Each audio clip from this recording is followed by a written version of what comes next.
Exactly. Do you want to fake it? Fake it till you make it, is what they say. So let's have a casual conversation, and it sounds like we didn't know the mics were on. Oh, the mics aren't on right now. No, totally not until we actually get into the show. No. Yeah, that makes it feel like a normal, like a more natural sort of lead up. Hello, everyone. Welcome to Measuring Flicks. I'm Karl Hartley. I'm Max Peterson, and this is week 2 of Westerns month. Yeah. Oh, fucking A, man. And you know what? It's also John Ford.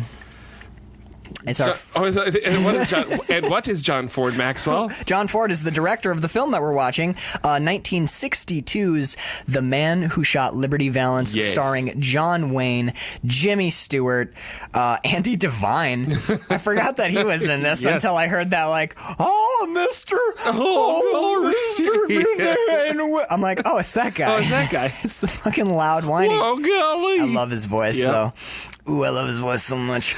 You also have Lee Van Cleef, which is one of the best bad guys ever. I had never he heard his says name. like 5 words in this movie. Sergio Leone loves him, and he was in Escape from New York. He played Hawk. Yeah. Who does he play in this again? He plays. So he is the tall kind of rat-like looking henchman to Liberty. The one that Bird said was stunningly attractive.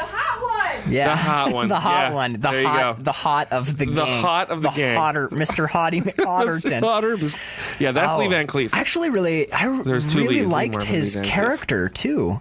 Lee Marvin plays Liberty Valance. Yes. But the great Lee Marvin. I really liked Lee Van Cleef's character. He stops Valance twice from killing somebody, which I only noticed. Back in college, part of the reason that we're doing Westerns, besides the fact that both Karl and I adore Westerns, in college, I took a Western analysis class where we I analyzed Western films as works of mythological American art. It was super cool, and it rewired my brain, not just how to look at Westerns, but how to look at films. It's probably why we're doing this podcast right now, is that class fucked my head up like so beautifully. Before we get into the film, though... Did we say that it's the man who shot Liberty Valance? Yes, it's the man who shot Liberty Valance. And if we didn't, we mentioned Liberty Valance 5 times, John Wayne and Jimmy Stewart. Fair enough. We should be able to piece that together. Before we get too far into the movie, we just want to let you know what you're listening to if you're coming to it for the first time. That's a good idea, Max. Yes, it is. Since I wrote it in giant capital letters, premise, on top of my notes for this episode. So Measuring Flicks is a film appreciation podcast that Karl and I are doing. We're going to watch 4 movies a month, one a week, all on a specific theme or topic, or maybe an actor or a director, like next month's Nicolas Cage. This month's Westerns. Last month was March Madness. Movies about madness. Right. So there is a through line or a theme for each month. Right. We're doing Sofia Coppola month. So anyway, every 3 months. Yes, quarterly. Quarterly. Every 3 months, Karl and I are going to take all the movies that we watched that quarter, and we're going to have a shootout. We're going to measure the flicks. We're going to see which one is the comes out on top. The standout. The cream will rise, and then at the end of every year, we will take those 4 films and have a final shootout to determine what was our favorite movie of the year. I can't wait, because we're crossing genres and eras of film. It's like, it's not what's the best Western, what's the best one this year. I mean, we're looking at movies from the 60s, current. Well, I mean everything. Just think about it. We're going to watch The Searchers, and then we're going to watch Valley Girl and Kiss of Death. Exactly. We are going far and wide, and I'm feeling really good about Valley Girl winning this year. I like stacking movies willy-nilly. I like a grab bag of movies, because every movie that we've watched so far has had its strong points, and I'm really excited for our first shootout episode at the end of next month. I'm going to be super fucking stoked about it. So anyway, that's the premise that we're doing. Just talking about 2 guys that love movies and want another excuse to watch them, and then to talk about them and share thoughts and ideas with all of you. Right. And one of the big things that sold us on doing this in the first place was the idea that we could watch movies that were weird, movies that people probably haven't seen or might not have seen, arty movies, strange movies, So a lot of right now we're doing westerns, but I found that lately westerns, I've not met a lot of people who've seen this film, which is stunning to me. Yeah. Stunning to me. Because everyone knows the quote, when the legend becomes fact, print the legend, or whatever. Right, like, and in Butch Cassidy and the Sundance Kid, Bird pointed out, we did a Butch Cassidy last week. If you missed that episode, go check it out. It was a lot of fun. I got vision and the rest of the world's wearing bifocals. Mm-hmm. Like, a lot of famous quotes pop out of these movies. Yes. And I don't know. I think westerns are underappreciated, and I'm glad that we're covering them. And what's the last good western that's come out? Just like what can you think of? Last 5 years, name me a western that you. 5 years. The last great one that I saw, I think, was Unforgiven. Probably. That's what I'm like. Well, the Outlaw Josie Wales, is that? Like, the assassination of Jesse James by the coward Robert Ford. That was an exceptionally good western. But I think that's about it. That might be the last great one that I've seen. Mm-hmm. I mean, there's we just watched one the other day, Bird and I, but it wasn't that awesome. And it was made in Switzerland or something. No, wait, where's The Revenant wouldn't be considered a western. Is it? It's a frontier movie for sure. Oh my God! Wait, I can think of two off the top of my head. Go. Fucking idiot! Django Unchained. Oh Jesus and Christ! The Hateful Eight. Both of those are fucking awesome. But those don't count. Those aren't movies. Those are Quentin Tarantino things. Which is a different thing altogether. Oh my God! Well, everything he makes is awesome. Yes. I want him to do another western. I really do. I'm just sad that Dahmer wasn't in The Man Who Shot Liberty Valance. I know. All of the Dahmer that we've been stepping in the last month and a half, and she's not in any of the westerns. She wasn't even born when this was happening, probably. 62? No. Yeah, this one's 62. This is fairly old. Under this movie, we got Jimmy Stewart. I love Jimmy Stewart so much. God, I don't want to meet the person that doesn't like Jimmy Stewart. Seriously. Not an American. Nope. Not a human being. Not a human. You don't have a soul. I had this conversation the other day with someone. I said that if I run into somebody and find out that they don't like Shakespeare, I don't even bother to say goodbye. I just walk away. Yeah, You're not worth my fucking time. Bye. All right, where do we even start? I say with this one we start just in the beginning. Should we give this one? We should probably give a bit of an overview. Because that's what I was thinking. Because when halfway through watching this movie, I'm like, wow, this movie is about a lot of things without stating that it's about a lot of things. About anything, yeah. It's about the change of an era, right? It's like just before the railroad and then right after the railroad came through, because they go to Shinbone. Jesus. The state is never defined, but it's like sort of anonymous western town of Shinbone. It was a state before it became a state, like when he starts. We see it before it's a state, and then we see it after. Well, the movie opens with in the present day, quote unquote, for our characters, where Jimmy Stewart is old, his wife, everyone is aged, right, and he's returning home to Shinbone. He is a United States senator. He's a very successful and popular one at that. And it's news that he has come home. He has returned to Shinbone for some reason. We've discovered it to bury a friend. Local boy makes good. Local boy makes good as promised to his good buddy that nobody really remembered. I mean that story. Right. That's why everyone's so they're like, hey, it's that senator who came from our little podunk town. So everyone's excited. They get the newspapers because it's news and story. Right. And you get this sense of time has moved on. The railroad's been here. There's a school now, and it's not the town. And the main characters are sad. There's this sense of time has gone by, and there's this forlorn nature in about all of them. Our main characters, which we should point out. I'm going to start writing down character names. But Rance Stoddard is Jimmy Stewart. Ransom Stoddard. He's the lawyer who came to town when he was younger. Mm-hmm. Pompey, who is the helper. He's not like a slave. Yeah, Bird asked, and I remember the first time I watched it. It's not clear, but I think he works for Tom Donovan. I don't think that he does. Yeah, he was maybe a slave at some point and was freed, because Lincoln is clearly seen on the walls a lot, and several characters wear. So this is post Civil War because we find out Lincoln is dead in that one of the later scenes, but like several of the characters still wear their military uniforms from the Civil War. But Pompey is the farmhand. Yeah. So in the present day, that's how I wrote it down. But in the present day, we have Jimmy Stewart, his wife, Pompey and the original sheriff. Yes. And they're all there to honor this man who's died, Tom Donovan, who's played by John Wayne when we go back in the past. Right. Tom Donovan is... There's really no way to do an outline of this movie. The more we talk about it, the more I'm realizing we're just going to have to talk about the movie and beg people to see it before we talk about it. But one of the things that I wanted to point out right away is, and this is something I remember from the class that I took, it was a big discussion point of this film, was Shinbone itself.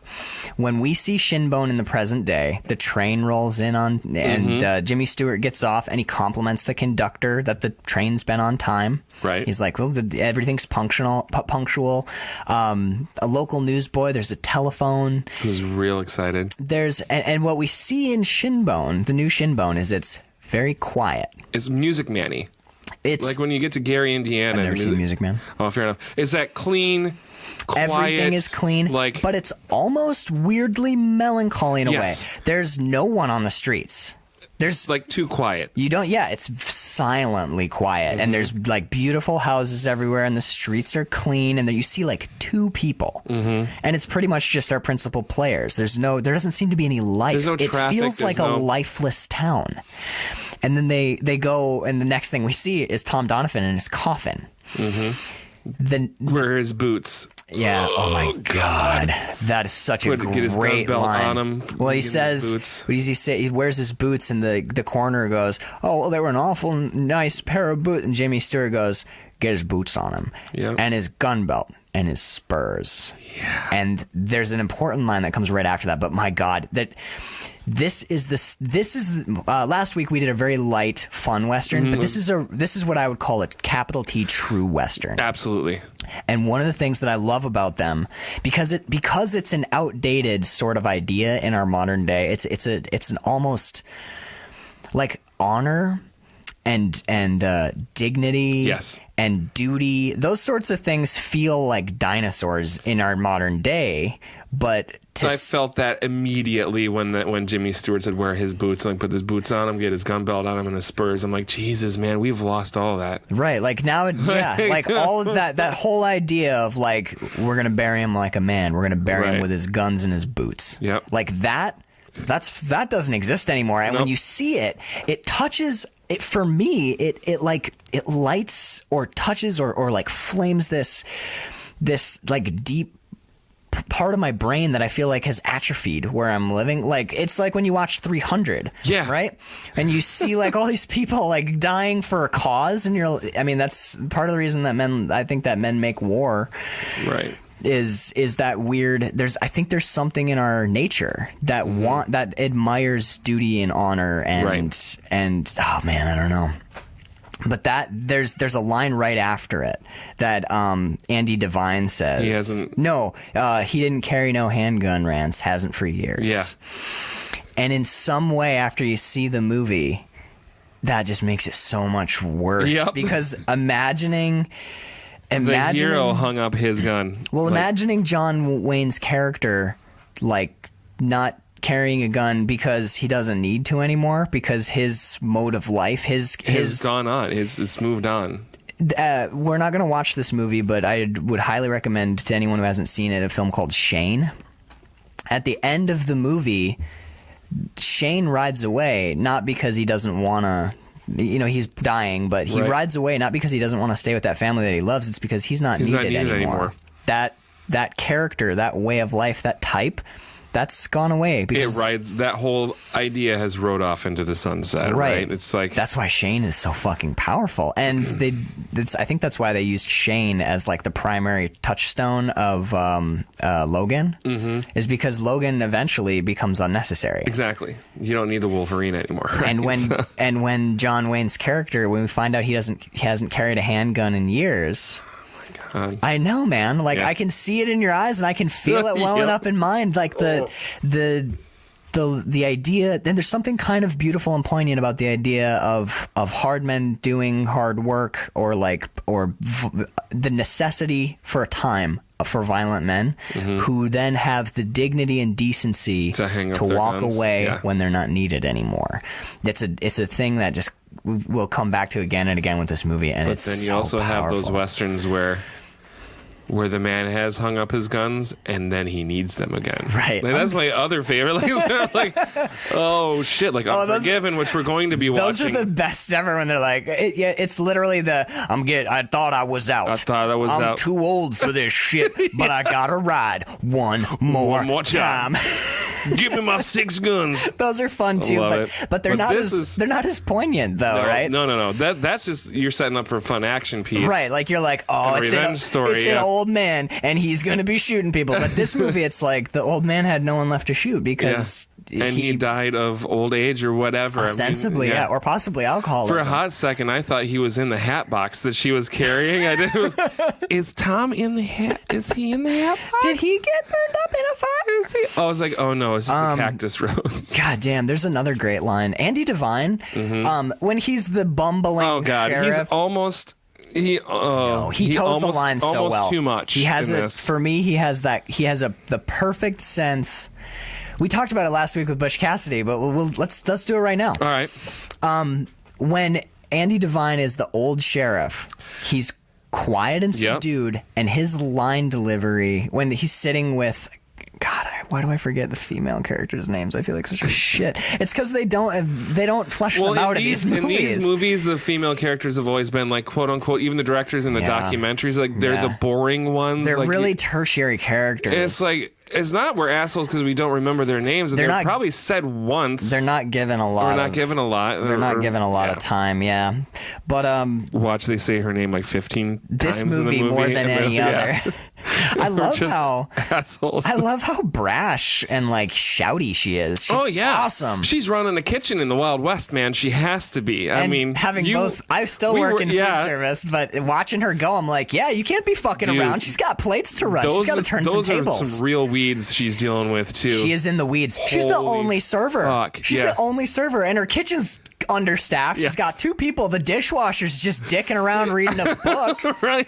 She's firing steaks left and right, and the beans are never going to be done on time. Never. Potatoes take forever. She's fucked. She's so fucked. She's so fucked. And that's a full dining room. It's a full dining room. She's looking at like a drunk assholes. That's a small place, but she's looking at like a 50 count. And those are not small steaks she's cooking either. That's a whole fucking cow. That's the biggest steak I've ever seen. It's the size of my like chest and shoulders. Yes. Did you see the pan they were cooking that shit in? Yeah. The handle on that pan was 4 feet long. Yeah. That was fucking awesome. I loved that.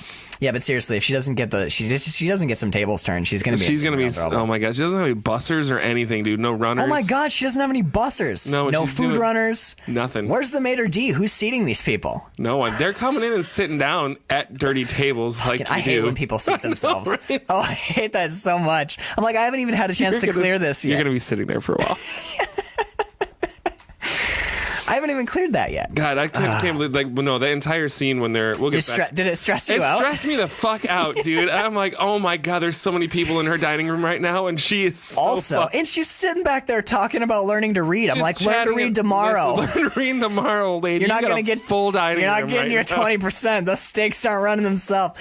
I was really impressed by her triple plate carry. I noticed that too. The huge ovals. Those plates are fucking massive. And they're probably made of lead. Those are a big plate like that is hard to carry with one hand, and she's got one and one stacked. Triple stacking them. She's triple stacking those plates. I was very impressed by that. Yeah, bravo, madam. I actually really like that scene because of like the restaurant-y aspect of it. Because not much has changed in the restaurant world, really. You got to deal with those drunks pouring out of the bars, and you got to get all your shit. Like, you got to go. The lingo's even similar. Yes, it is. She's like, I need another steak on the cuff. But I'm like, walking around with that huge fucking knife, I'm like, she never called behind her sharp once. Yeah, and I'm like, she's gonna stab a motherfucker. She didn't call corner when she's coming through the door. My safety checks are going fucking crazy in my also, brain. blade up. What's that blade about? Up? What No. Blade down towards yourself. You call sharp, especially when the kitchen's flying like that. And then you got your fucking your dish guys just sitting there reading the fucking book, kind kind of pre-scraping the plate. That guy's fine. Yeah, and God, it didn't even scrape. Why is John Wayne allowed in the kitchen? Seriously. And also, why is he just throwing the coffee cup in the dirty water? The dirty water? No, he didn't even pour it out. Now the water's all coffeeed up. Gross. But yeah, so in the beginning, that's the kind of thing you can expect from measuring flicks. No, but I wanted to. God, I don't even know if they'll remember, but we were talking about Shinbone of present day and how sterile, weirdly sterile it is. I'm going to hit 3 things and then we'll dive back in. But I got to get these out because I want to lay them out because it's a big part of how I come to this movie. Excellent. When the first flashback we see. Jimmy Stewart, they're like, so how do you know this Tom Donovan guy? And the movie is Jimmy Stewart telling this story to some journalists. Oh, he realizes the stagecoach, the old beaten down, dusty stagecoach, is probably the same one. And it is the same stagecoach that brought him to town. So there's a kind of a nice... I've read some interesting film theories that Jimmy Stewart makes this whole thing up. I was thinking the same thing, that this whole movie is a story being told. It could all be fucking whatever he wants to say. It could be whatever he wants it to be. And he that's a problem. There's a moment where he sees movies like these. Where he sees the stagecoach. He's like, this might be the same one. Well, I think it is the same. Now, I come to the movie that it's all true. Yeah, me too. But I thought interesting. I thought it's an interesting theory that this might just be a politician telling an interesting yarn to some journalists. Right. Like, these are not even reliable storytelling people. No. Our core group. But, okay, so modern Shinbone, very sterile. Nobody on the streets. It feels weirdly dead. Yes. First flashback we see, crazy fucking saloon. Crazy tavern. Everyone's losing their minds. A bartender kicks a guy out in the street and he stumbles right back in. It's your Wild West Main Street. There are Mexicans everywhere in town. Yes. There's even a Mexican saloon right next to... There's a cantina right next to the bar. saloon. Yep. We see later that Andy Devine's wife is Mexican and he has like loads of Mexican children. The town is like flush. It's like 50. I would say it's almost 50-50. Oh, easily, if not... Like more, yeah. So it's really racially diverse and it's lively. And in that opening scene, even though there's drunkenness and people are throwing glasses, we don't see any violence. No, it's just rowdiness. It's rowdy. It's really alive. Then when Jimmy Stewart's character shows up to town, without a second thought, 3 people help nurse him back to health and give him a job and let him stay there. Yes. Even though he has no money and nothing. No one knows this dude. That contrasted with modern Shinbone in a weird way. That progress, that like taming of the West is, to me, presented not as necessarily a good thing. I took that away from this. Right? Like the Shinbone that we spend most of the movie with is so lively and alive. And the other thing is the emotions of people. Like there's so much. Everyone feels vital. Yes. And there's a weird stilted like the moment someone starts talking to Jimmy Stewart in present day, he turns on. There's a character immediately. Well, I'll tell you, I'm going to write a letter to some congressman. Right. But back in the day, he was passionate and fire, and he's like, nobody fights my battle. He's young. I mean, he is impassioned. I mean, he is... So it's young and full of life. I would argue that this movie, in the way that Butch Cassidy and the Sundance Kid sort of lamented the loss of the colorful American folk hero, this movie almost laments it almost laments the death of the Western in a way, or of the Wild West. Of the Wild West. Because wild doesn't always mean violent. Right. It doesn't always mean, it's not always bad. Right. People were looking out for each other. Everyone was at least like engaged. Shinbone was a melting pot. It was 50-50 Mexican and American, and there was no single Mexican in modern Shinbone. There's hardly people in modern Shinbone. They're there, but they're in their little boxes. Yeah. And God, it hits so hard because when you see it, you're like, oh look, it's Shinbone, and then you go back and you're like, wow, this looks rowdy. But when you have to come back to modern Shinbone in the end, there's something missing. Like, because you've seen what it was, and now it looks like you took all the things that made it what it was away and turned it into like a housing development or something. Right. There's something to be said about sterile and comfortable, but there's no heart. Like, there's no...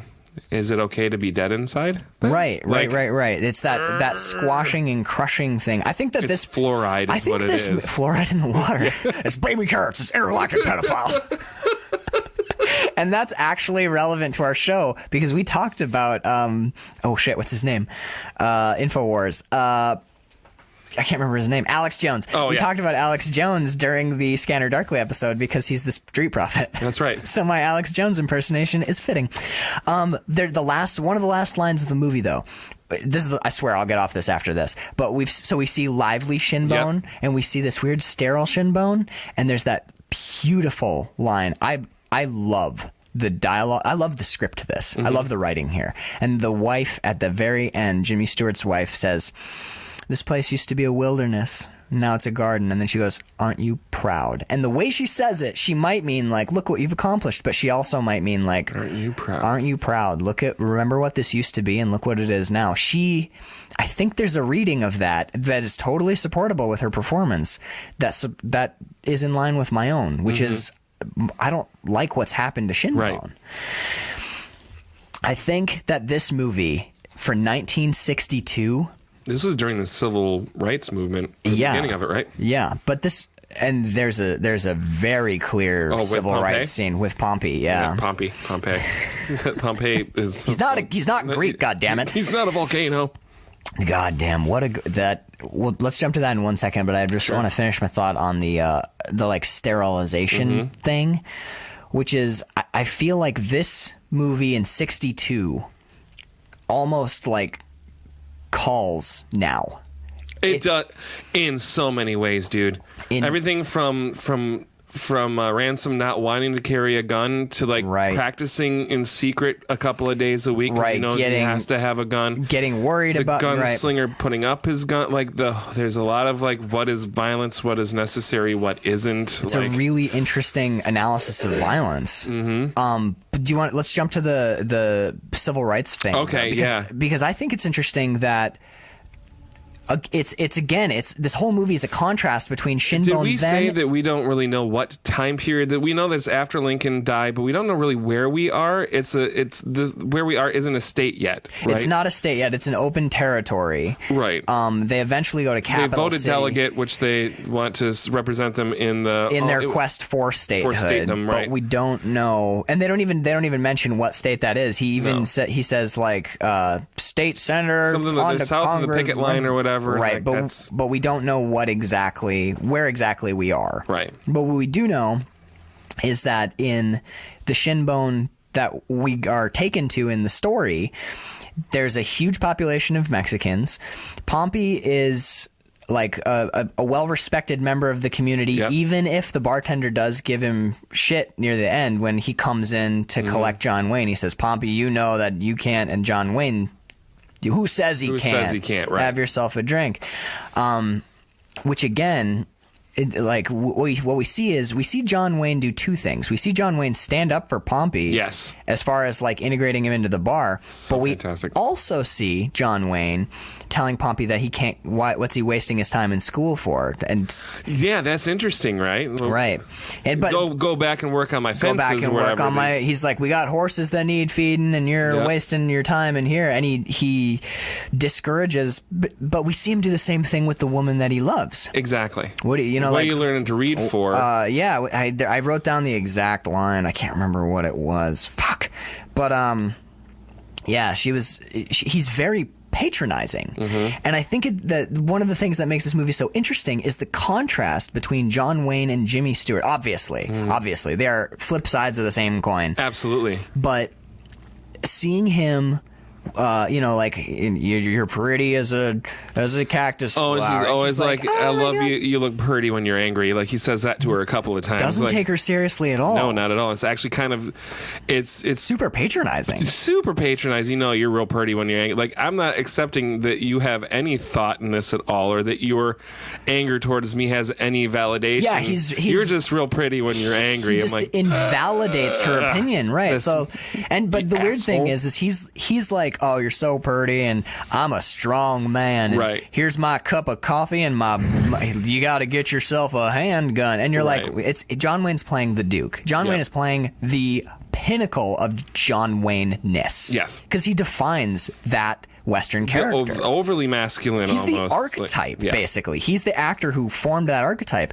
And Jimmy Stewart is playing more of a Jimmy... They're perfectly cast because they're responsible for these those Western archetypes, tropes. Right. So when he comes in and he's being all la la la, and the girl that he loves is like, oh, he's so mad. And you can tell that she loves him. But part of her is in that liminal space. She's literally in between John Wayne's world and Jimmy Stewart's world.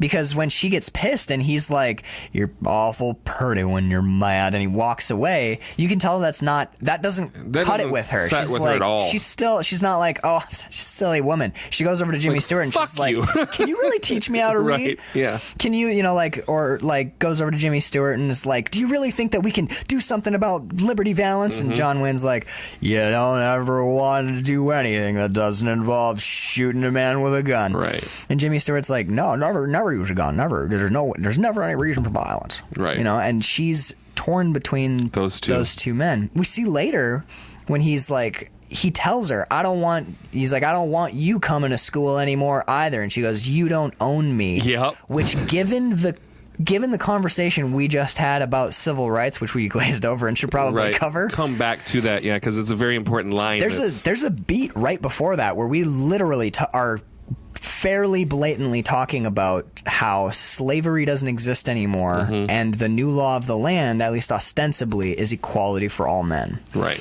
And John Wayne does not live in that world yet. And when he comes in, he's like, get back to work, Pompey. And then he's like, and I don't want you going to school anymore. Right. And she's like, go fuck yourself. Exactly. To death. You don't own me. However, when Jimmy Stewart goes running off to practice shooting his guns and she finds out that he's going to fight Liberty Valance, she goes to him. Yep. Because, reprehensible as some of his behavior is, this is still the Wild West, and his character archetype, the strong man, is still necessary. Yes. So she uses that resource. Eventually he will become unnecessary and it will break our fucking hearts. But for now, needed. Right now, still So needed. to talk about the civil rights thing, yes. So this was in 1962 when this came out, right? So John Ford, intentionally so, I think, had this little bit of business happen in the film when they're in the school scene. Right. And Pompey is asked to recite, there's a Declaration of Independence. Yeah, he talks about the Constitution. And Jimmy Stewart corrects him. What he can't remember is the part about that all men are created equal. He says, and it starts with, and he quotes the beginning of the Declaration of Independence. It stops just before the all men are created equal part.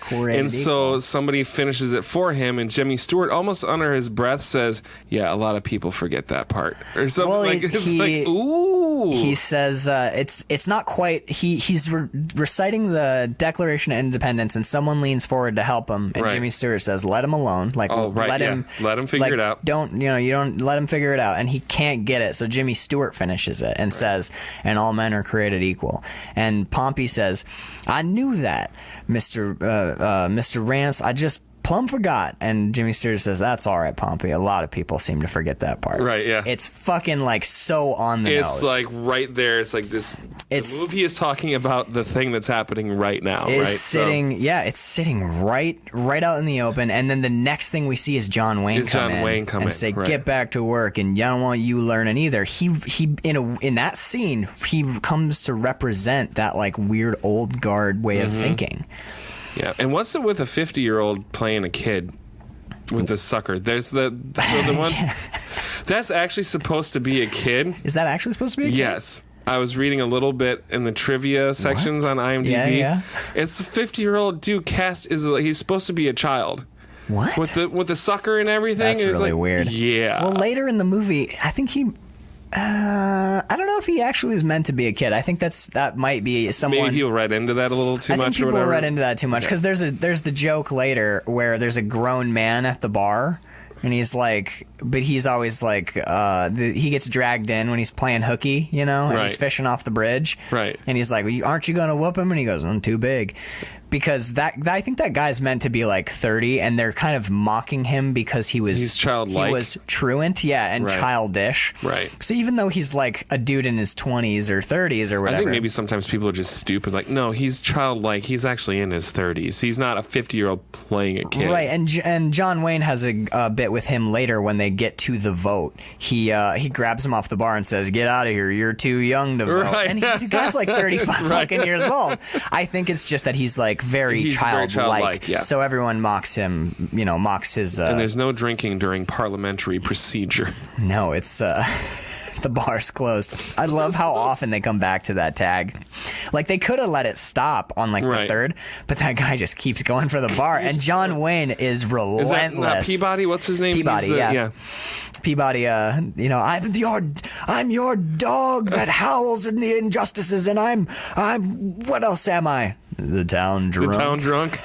It's such a heartless thing to say, but to talk about the difference between old shin bone and new shin bone, everyone laughs. It's fine. It's even Peabody doesn't seem to be perturbed by it. It's everyone has a weird camaraderie with everyone else. There's a sense of community, absolutely, and connectedness that vanishes in the present day. And even they've got a real big problem in town being Liberty Valance. Yes. Right? He is not just a bully. I mean, he's murdering son of a bitch. If it hadn't been for what's that actor's name? Lee Van Cleef. If it hadn't been for Lee Van Cleef, he'd have killed Jimmy Stewart, and he'd have killed Peabody. Yep.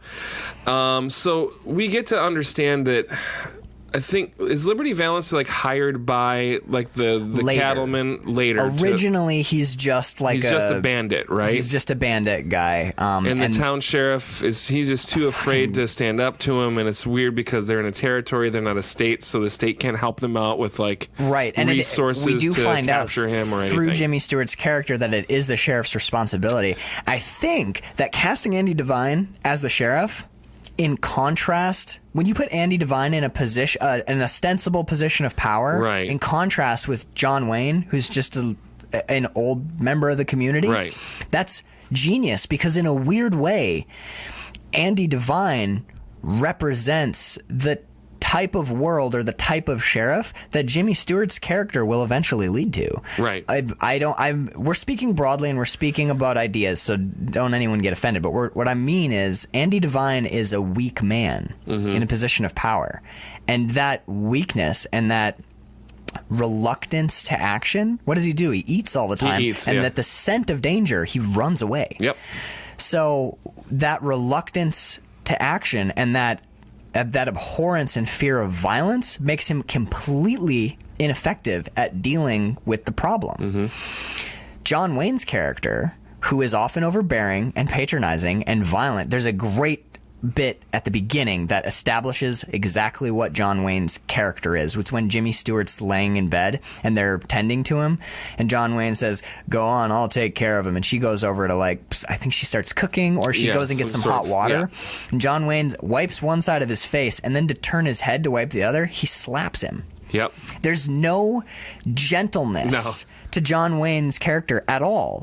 And he doesn't do it maliciously. It's not like, bah, but it's just... He's got to turn no tenderness there. No, he's got to turn his head. Bam. So he slaps Jimmy Stewart lightly in the face to turn him over. There's not an ounce of gentleness in him.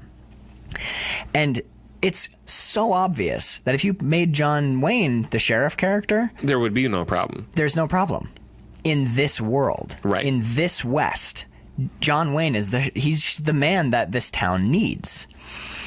Now, he's the hero that Gotham needs. He's the hero that Shinbone needs.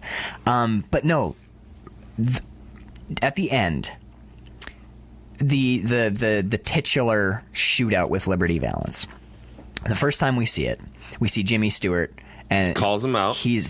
He's getting, He gets shot. He calls Liberty Valance out, kinda. Yeah. It's really it's the sheriff's fault. Yeah. He's basically just like, tell Liberty Valance I'll be waiting. And he's like, he's out there with a gun in his hand, and Liberty Valance is like, well, self-defense. Yep. Anyway, Valance comes out toying with him, shoots a vase, shoots him in the arm, tells him to pick up his gun with his other hand. Right. You got another hand, don't you? Pick up your... This time right between the eyes. It's a disgusting scene. Yes. You couldn't hate Liberty Valance more in that moment. He's fucking... And the whole movie, he's fucking awful. He's a great villain. Yes.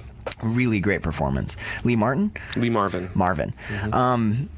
And then what we think we see is Jimmy Stewart shoots Liberty. Liberty misses his shot because he's drunk as fuck. Yep. And Jimmy Stewart shoots Liberty Valance dead in the street. That's what we think we see. But if we believe the events of the film, which I do, what actually happened is John Wayne, the upstanding, he's the white hat. He's the perfect white hat. He's the upstanding, honor-driven, he's noble. The angel on his shoulder in this particular instance. Well, I actually disagree, but we'll get there in just a second. He's in the alleyway. Neither man has seen him. He's in the shadows, and he calls to Pompey for a rifle.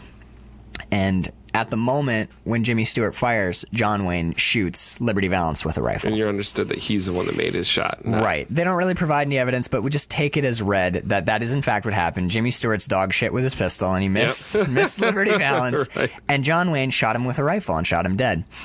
So... At the end of the movie, Bird watched part of this with me this morning and asked why John Wayne was so upset and drinking so much. She's like, is it because he lost his girl? Is that it? And I was like, I don't think so. John Wayne's character, this whole film, has been an honor-driven man with a strong set of principles, which are in line with what we think of as good guy principles in the Wild West. What he did, shoot a man who didn't know he was there from cover, which is cowardly. It's not two guys out in the street.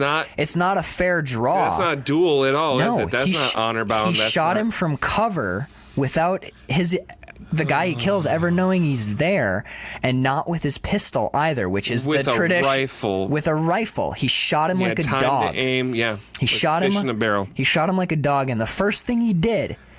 He goes to the restaurant and sees that the girl's crying over Jimmy Stewart, but I argue strongly that is not at all what drives him over the edge. He just violated every single thing that he held true or dear. Probably why he hung his guns up too. I mean, a good part of the reason. He put his guns away. Yeah. And I mean, the thing that I always come back to with this particular movie is I don't think that John Wayne did it to save Jimmy Stewart or because Liberty Valance was a bad man, because we've seen that John Wayne is a fucking stands up to him and doesn't care. Well, he's a killer with a gun, man. He's he's whip quick. Again, he doesn't even draw. Liberty Valance tries to draw on him, and John Wayne's able to get a full sentence out before Liberty gets his gun clear because he's so fucking sharp-eyed and fast. Mm-hmm. So if he wanted to kill Liberty Valance, he could have. He just does it. He calls him out in the street and he shoots him down. Fair fight, eye to eye with your enemy, and he sleeps fine at night. Mm-hmm. I think that the movie supports the reading, is that Tom, over time, has come to understand that Jimmy Stewart and his way of life are an inevitability, and that it's a more stable existence, a safer existence for that girl, for the woman that he loves, and that it's the future. He sees the future happening, and he pushes it towards that. He recognizes that Jimmy Stewart is, not to go to Batman again, but he is the hero that Shinbone needs to come into the modern world, and the way that he does it is he breaks everything that he stands for. Oh my god! And you know what's really horrible is that whole shooting with a rifle from cover thing. If you go back to Butch Cassidy, which we watched last week, I wish we had rifles. Well, the whole thing, they're wild, crazy pistol gunfighters, but what eventually stamps them out is a bunch of soldiers with rifles. And now what do we have? We have John Wayne, who is a former soldier and still wears his uniform jacket, shooting a man from cover to accomplish a goal. He becomes essentially the future. It's so sad. It's so sad and so dark, but man, it's beautiful though. And essentially the whole movie is just that. I mean, the story is very simple, right? There's the town on the edge of tomorrow. Hallie. Her name is Hallie. Excellent. I'm sorry. Lawyer gets almost murdered by the bad guy in town. Lawyer moves to that town. the bad guy gets taken care of, and then the future. So there's very little actually happens in the movie. It's all It's a simple plot, but a complex story. Yeah, exactly. Mm-hmm. Yeah, it's like because there's a lot of things that are happening that are just understood. Because, like, we know that it's before this place becomes a state, and they're having to. They're in a real liminal space, and it's like, so it's the things that aren't happening that. I don't know. Shit. What the fuck am I trying to say? Because, honestly, because I'm the kind of person that I think maybe. Because we haven't gone to a movie together yet, like a new movie. No. So my girlfriend will tell you this about me. Like when I go to see a movie, a lot of times I'll have an immediate reaction to it. I love it or I hate it. Right. And I'm the kind of person that I need a day or two to like think about it and mull shit over. And a lot of times my opinion will completely change once I have a chance to think about it. Right. It had been many, many years since I've seen this movie, probably 20 plus. I was probably in my 20s, early 20s, the first time that I saw this and hadn't seen it until now. My first reaction when this movie ended, I was enjoying it when I watched it and like picking up on things but I was like, wow, not a lot happens in this movie. It's a lot of, I wrote it down. This movie movie is a whole lot of drinking, yelling, and throwing shit, and Lee Marvin whipping people and just being a real asshole. That does, but there's a lot of melodrama. I was talking to my sister a little bit about it yesterday too. This is one of her favorite movies, and because I was kind of being like the modern person about like it's a very quiet movie, not a lot happens. You've got to have a conversation like this in order to really like appreciate what the movie's about. But if you just sit them down, not telling them anything about what movie they're going to see, like, wow, there was a lot of like yelling and drinking and throwing of chairs. Lee Marvin's a prick, and Jimmy Stewart didn't actually shoot the guy. I came at it differently. I thought this movie when I'd seen it 8 years ago, and I saw it again this morning. Actually, I finished it again for the second time, but I was captivated pretty much the whole time. A lot of it is Jimmy Stewart's performance and seeing how Jimmy Stewart and John Wayne play with each other, play hockey. You know what I mean, though? Literally, like the way that actors will play. And they're such a jarring fit. Like there's a certain, like, there are actors who are very complimentary. We saw it last week. Robert Redford and Paul Newman. They're like a pair of gloves, right? Yep. But like Jimmy Stewart's like a silk glove and John Wayne's like a boxing glove. You know what I mean? Old worn leather work glove. As actors, they don't fit, and that contrast, that clash was really interesting to me. The first two movies I ever remember watching, I'm including like Disney movies. My dad growing up had a really eclectic taste in films. So the first film I ever remember watching, one of my first memories, in fact, is watching Akira Kurosawa's Seven Samurai. And the second movie that I remember watching, I may have watched Lion King around the same time, but my two distinct early movie memories are that and Winchester 73. With Jimmy Stewart. Oh, wow. So those, I think, are my first two films that I ever saw. So, like, part of my brain is just geared towards that more languorous, nuanced approach to filmmaking. There's the bit at the end when they go to the delegates, right? There's that speech where he says, where Peabody's giving a speech, and he says, the cattlemen ruled, and their rule was the rule of the hired gun.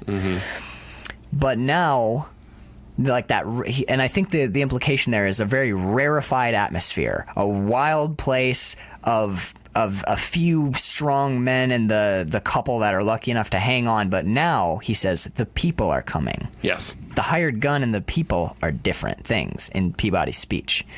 The hired guns aren't people. They're like wolves, or they're like the front runners. And I think that the people are coming, the towns, the schools, our children, blah blah blah. And he talks about basically like quaint towns, like Eastern America's coming west.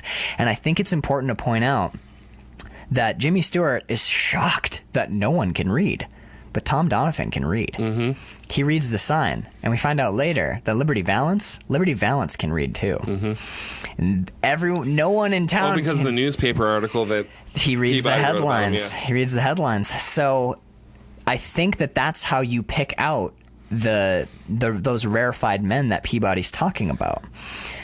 Eventually, everyone in town can read. Everyone in town will be able to read, but at this point, the reading is the exception, the exceptional few. So I just had like a moment of like, not clarity, but so when Peabody is drunk, he's going to get more booze, and he's walking back to his. He is reciting the St. Crispin's Day speech from Henry V. Yes. Just before he gets almost beat to death. Yeah. And the St. Crispin's Day speech is that's famous for the band of brothers, like all that. That's where that comes from. And it happens just before Henry V is taking his very small army up against the huge French army. Right. So it's like, and it's also sort of like the past meeting the present and all of that kind of shit. Mm-hmm. Like, and the men that will hold their manhoods cheap that weren't here, to like the whole like being a man. What's like right, that whole like holy fuck standing. Yes. Yeah. Once more, dear friends. Well, that's once more into the breach. That's a different speech. Okay. Yeah, that happens much earlier in the play, but yeah, I've only seen the YouTube clips. Fair enough. But, the St. Crispin's Day speech is essentially Henry V is saying is like, all those men that are back home in their comfortable beds that aren't here with us today to bleed and die are going to hold their manhoods cheap that they weren't here. Mm. Like, they will be alive, but 20 years down the road, they'll be like, I am a fucking worthless piece of shit because I didn't stand with my brothers and try and defeat this huge army that's 1,000 times bigger than we are. By the way, they ended up winning. Henry V ended up. Oh, okay. They didn't get wiped out. Okay, so it's like a reverse 300 kind of situation. Kind of, yeah. But how appropriate is that is a speech that drunk Peabody is referencing just before he almost gets beaten to death, and also against the superior force, but in a broader sense, it's the theme of the film essentially, because Peabody. What we find out is when Jimmy Stewart gets back to town, Peabody's dead. Peabody's not around anymore. Mm-hmm. It's some new young sharp dressed fella. That old. Oh golly, Mister, I need to go ahead and. Well, that's the young reporter, but the new owner. The new owner comes over too, and he's like young and slick back hair. And he looks like a politician. Yep. But that old guard, the people responsible. That old guard are all gone, and the ones that we see left are bent and frail and ghosts of themselves. God. And it's just all those people who embody the things that we think of when we think of like the heroic old West. It's. This movie did unwashed and unshaven and stinky looking so real good. Well. Yeah. But it's weird. I hesitated to say it because nowadays when you say stuff like I'm about to say, it comes across as like chauvinistic. Fair enough. Or anti-feminist. But or just old, just like it's an outdated way of thinking. But that idea of manliness as like a man stands up and does what's right, or a man is strong and protects those who aren't.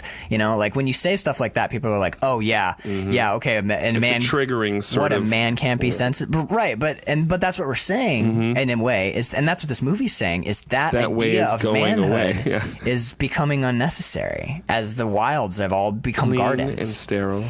Right, everything's a garden now. There are no more wilds to tame, so we don't need lion tamers anymore. We don't need men who are like strong men who are willing to do violence. They're unnecessary.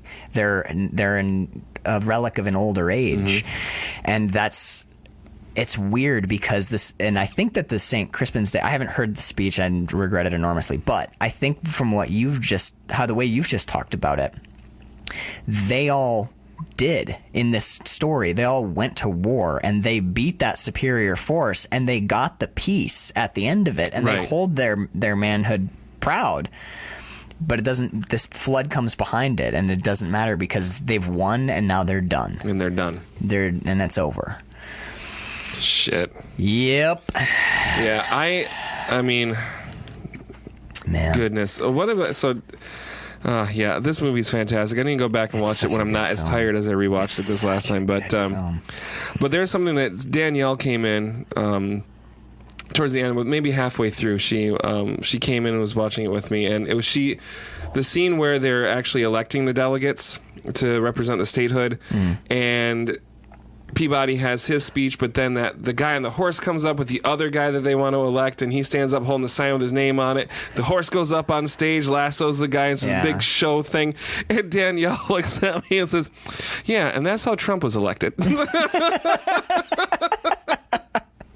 I said almost the same thing. Like, not during the horse, but when everyone was yelling and like, "Oh, that's right," and they're pushing each other. I'm like, look, it's modern politics. Yeah, exactly. So I found that to be interesting. It's like, not much has changed that way. A couple other little notes. You know what? All across this movie, not a lot has changed. Oh, not a lot has changed. In fact, it's frighteningly so. It's bizarrely. I have almost like we need to. I don't want to say this without getting like internet flame, but like some of them kind of want to put the belt back on, right? You know what I mean? Like that. We should get Bird to talk about Westerns someday. Right. Maybe a Patreon exclusive. Absolutely. But we were talking, and she said that what she doesn't like about it is it's tough guys acting shitty, and that behavior being glorified. I would agree with that. There are a lot of Westerns where that's true. I don't think this is one of them. And I think that the best Westerns don't treat it that way. Like The Hotel? What? Nothing. Like Tommy Wiseau's The Room, the best Western of all time. Hi, Mark. No, I think that there are Westerns like where... glorifying to be that kind of person, you have to be a gruff sort of asshole about there's the grindhouse Western and the really bloody spaghetti Western where the hero can slap a woman and shoot down a bunch of Mexicans because they're Mexican. Like movies that paint with a broad brush can really great and do often. I love Westerns, but there's nothing fun or pleasurable or redeeming about watching a movie where a guy's like, "I had it with these goddamn brown," you know, they shoot a bunch of... No, I completely agree. Right. So, but at their best, Westerns, to me, John Wayne's character in this, we can both agree that John Wayne's character in this is an ass. Oh, yeah. He's a fucking patronizing ass. Yes, but he is. What this Western does to me is when you look at the Western as though it's painted with a finer brush, John Wayne's character embodies a certain set of characteristics which are extremely appealing. He has some character flaws for sure, but you know, like ultimately he sacrifices himself for the greater good of his community. By committing a cowardly, dishonorable act, which shatters him emotionally. But that's the new way. Right. Which is so fucked up to say, but that's the new way. It's not dealing with a problem in an honorable, strong way and dealing with your problems head on. It's just there's an issue that we have to deal with. Let's just deal with it in the most simple fashion. Way, There's no need to be strong if you can just be sneaky. I know, it's so frustrating. It makes me nauseous. But that's what I like about the Western is it portrays characteristics that I find to be appealing and that I find to be good. Honor, dignity, sense of duty, sense of community. Sense of community is a huge one. Because in the future, in the present day of this film, we don't see a community. We see a series of boxes and there are maybe people in them, but we don't know because there's no one out doing anything. But when we're in the past, there's absolutely a community. Alive. Yeah, it's roiling. It's a roiling mass of people. And think about how often people help each other with no expectation. Like you said, like Jimmy Stewart, the first time he arrives in Shinbone, they don't know him, he doesn't know them, but they nurse him back to health, give him a job and a place to stay. Right. And every interaction we see in modern Shinbone is transactional. The newspaper reporter talks to Jimmy Stewart to get a story. Likewise with the owner of the newspaper talks to Jimmy Stewart to get a story. The undertaker who's burying Tom Donovan, all he's doing is complaining that he's not going to get any money for doing it because the county's burying him. Everything in the future, everything in the present day is all about commerce. Yeah. It's all commerce. When Jimmy Stewart first showed up to this town, he had 3 people like that helping him out. Yeah. Oh my God. It's a movie about the death of community for the sake of it's a movie about the death of the soul of America for the sake of progress. And it's fucked up. So I have some fun things. Oh, good. Let's do that. What do you got for me? So some fun little trivia. So this is the first film that John Wayne refers to someone as Pilgrim. Really? Yep. Wow. And he refers to Jimmy Stewart almost exclusively as Pilgrim. Danielle brought up the fact that if you were to play a drinking game where you did a shot every time he says Pilgrim, you would die from alcohol poisoning. In fact, it got so bad at one point, she was in the other room and said, Jesus! He called him Pilgrim again! Say Pilgrim one more time. Say Pilgrim one more fucking Pilgrim. God damn it. But yeah, so this right is up to the end. Too. Yep. So this is the first. This is the first instance of John Wayne saying, referring to someone as Pilgrim. All right, well, I have some fun trivia for you. I'm glad we're lightening this up at the very end. I was about to cry. This is I was about to cry. Brilliant movie. It's so good. Liberty Valance's last hand of poker is the aces and eights. Dead man's hand. Yep, noticed that. I'm like, oh, he gonna die. Now, is that a John Ford thing? Where did that originate? Because I know that that's a dead man's hand. Yeah, but I don't know where that came from. That came from, famously, it's a real, I'm not super up on my historical outlaws, but that came from an actual American outlaw. It might have been Wild Bill Hickok. Okay. If I'm right, I'm going to be so proud of myself. But I know the story. I just can't remember which name to attach to it. So he's playing cards. And he gets that hand, aces full of eights. It's a full house. It's also called the dead man's hand. And someone at the table accused him of cheating, and he was killed. Either in a knife fight or a gun, or he was shot in the back. Mm-hmm. One of those two. But his last hand, this famous Wild West outlaw. It's an actual historical, like this happened, not from a movie. No, no. This is a historical poker hand of a famous poker player and American outlaw, and his last hand before he was killed was aces full of eights. So that's where Dead Man's Hand comes from. It pops up. It's a nice little Easter egg in a lot of Western movies, especially. Yeah. John Ford liked to use it, and I think it's. I think, unless I might be wrong, but I think it popped up in Casino Royale too. You know, I think that. Oh fuck! Is that the last hand that he has before the poison takes over? Poisoning? I'm not sure, but I'm gonna have to go back and look at that now. I'm almost positive that Aces Full of Eights shows up in that movie. I love it. It's like the Wilhelm scream of cards. It is. And you know what? Can we just take a moment? I fucking love card game scenes in movies. I love them too. I love watching people play poker in movies. Yep. I love it. One of the Gangster best movies. Yes, Westerns. one of the best ones. If you don't, this from childhood. My sister and I used to play this scene out with water and shots and stuff. It's the poker scene from The Secret Life of Walter Mitty. Never seen it, but okay. Oh my god! So it's a super old movie. Not the new one with Ben Stiller. This is like the original, the OG one. The OG. But Walter Mitty's having a dream about being a riverboat gambler. Oh my God, Karl!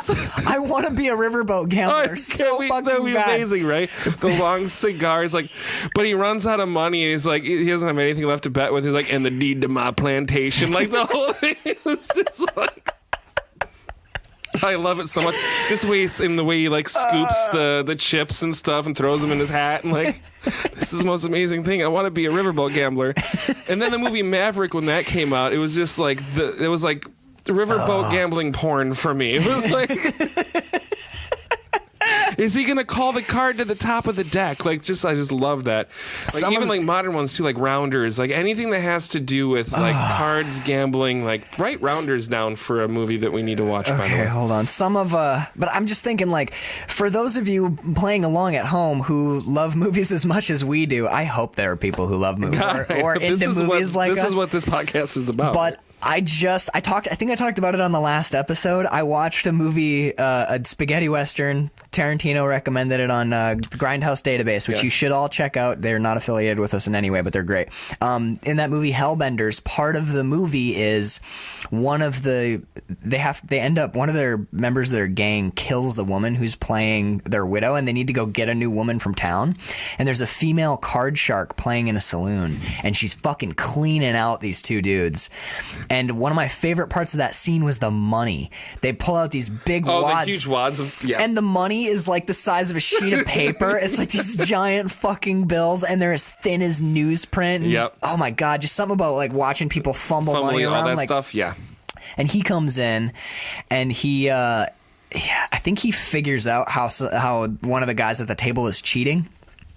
Or no, that must be... No, the cheating one is from another movie with a similar plot. Sure. Called How could you get those confused? If You Meet Sartana, Pray for Death. But which also has a great card fucking scene in it. If I ever shoot another movie, man, there's going to be at least one poker scene in there. Hard to shoot. There's a lot of continuity to keep track of. Continuity with poker scenes is tricky. I read somewhere that when they're shooting card game scenes, they use dictation like chess dictation. Oh, okay. You know how you can like write a chess game by it's like K3 to blah whatever. It's using the grid and the they use a card notation to note the starting position of the deck. Wow. And then who has what cards, who lays them down in what order, so that they'll try and shoot as many angles as they can, but if they have to recreate the game, it's all there. And they have it. That's genius. So they actually you would have to. They rehearse playing the same hand of poker over and over again. How wild is that? That is wild. But yeah, so something about a card game on screen. Love it. Do you have anything else for the old not for the Man Who Shot Liberty Valance. I was feeling like there's one more thing that I want to talk about as just like a more lighthearted thing. Obviously, the quote, "When the legend becomes fact, print the legend," is like that's the whole thing, right? Where at the end of the movie, Jimmy Stewart's telling the newspaper guy that he isn't actually the one that shot Liberty Valance. It was Tom Donovan. And the newspaper man, who's all about getting the story, throws the article away. And Jimmy Stewart's like, "Why in the hell are you throwing that away? This is a good story." He's like, "No, this is the West. When the legend becomes fact, print the legend." Like, you're not going to do any good. Like, it was kind of like that, Batman, Christopher Nolan stole that again. It's like, isn't that the hero that got part of me, this came to me just now, and I'm not sure if I'm maybe going down a wild goose rut or whatever the saying is. I'm making new sayings. That's a thing. I don't fuck around. It's not going to wild goose butt. I don't do cliches, Karl. I make my own shit. No, but we all make our own. Think about it. This is the West.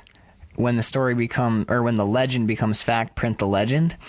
What he's essentially saying is, in this West of ours, the truth doesn't matter. It doesn't matter, yeah. Reality is what you make it. And that is antithetical to what John Wayne and Old Shinbone stood for. Right. In this new world, it's all spin. Isn't that fucking gross? And that's where we are now. A world of spin. Oh my God, it's literally fake news. It's literally fake. No, seriously. That's what this movie is about. Fake news. Jesus. It's inescapable. You can't. Nothing changes. Never, ever, ever.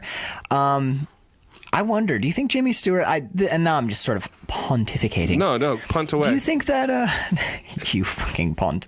Do you think that Jimmy Stewart told the story to finally get it off his chest? I think so. I think that's the whole reason why he did. Because you can tell in the train scene at the end, he's been living with it, and his wife too. I think they have a very cold and distant marriage. I think he changed enormously, and I think more importantly, the changes that he wrought on her. Right. This is where my roots are, she says, which is really interesting given that her big metaphor was the wild in the garden. So Tom Donovan brings her a cactus rose in the olden days, and then she put a cactus rose on his casket. She goes and gets one. Jimmy Stewart asked, are you the one that put the cactus rose on Tom's casket? She said, I did. Yeah. I think there's a little bit of like, did she choose correctly, or because she is real. She seems melancholy. She seems almost muted. like ghostly in a way. Yeah. Like she's just like, fuck. Like, not only is a good friend died, you know what else? But she's like, she seems less like, because in Shinbone she's loud. Oh, yes. She has one of the best screams on a lady. I need a steak, burn it on the cup. She's so fucking loud. I love how loud she is in this movie. But you know what it is to me, is it's old Shinbone. She was loud and alive. And now she has become a house. She is the box. She is, you know what I mean? It's so horrible. But the last line of the movie is maybe the key to the whole film, when he's, like, we're doing all these things for you. We're stoking her fast. We're gonna get you on the express. Like the conductor comes back and basically says, like, we're going way out of our way to do this for you, Mr. Stoddard, and Ransom Stoddard goes to light his pipe, and he's like, well, I'm going to write a letter to the congressman and tell you that you guys did a great job. And the guy goes, "You bet anything for the man who shot Liberty Valance." And part of it is the fact that they've just been to that actual man's funeral. Right. But the other part of it is no matter what he has done in his life, he's become a senator 4 times, an ambassador, back to the Senate, Congress. He's none of those things to the people in the West. Nope, he is the man who shot Liberty Valance. Boom shakalaka. All right. Well, I got nothing else for this movie. Nope, I'm good. All right. This was one of my favorite movies that we've watched so far. For I think that is probably in the running. Yeah, right now.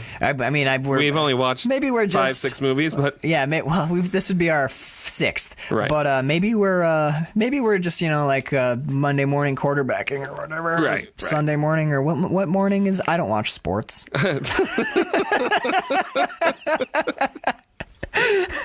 I read books on the American Western, right? Exactly, and delicate poetry from the Romantic period. But I would say this is definitely in the running for me. Yeah. Now that I've slept on, I'm like, no, I've been tainted by modern film. It really makes you look.